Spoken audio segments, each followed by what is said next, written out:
Next week, the South Korean president will be flying off to Vladivostok for the Eastern Economic Forum. The highlight is expected to be multiple summits on the side with his Russian counterpart, Vladimir Putin. Hwang Hojun fills us in on the liberal leader's itinerary.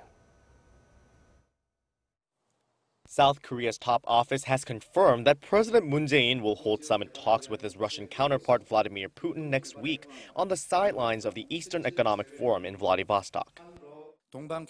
President Moon has been invited as one of the guests of honor by President Putin.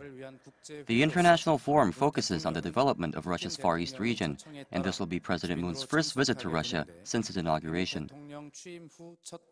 The president will fly out from Seoul on Wednesday morning. Soon after his arrival, Presidents Moon and Putin are expected to discuss ways to increase bilateral cooperation, including developing Russia's Far East, as well as resolving the North Korean nuclear issue and establishing peace on the Korean peninsula. The two leaders will also hold a joint press conference and sign key agreements and MOUs. Later in the day, President Moon will hold a summit with Mongolian President Khaltmagan on similar issues. On Thursday, President Moon will have a luncheon meeting with Korean nationals living in the region as well as Russians of Korean descent, and then deliver a keynote speech at the forum, where he will introduce his, quote, new northern policy, which seeks to reinforce economic cooperation with Russia and other nations in Eurasia.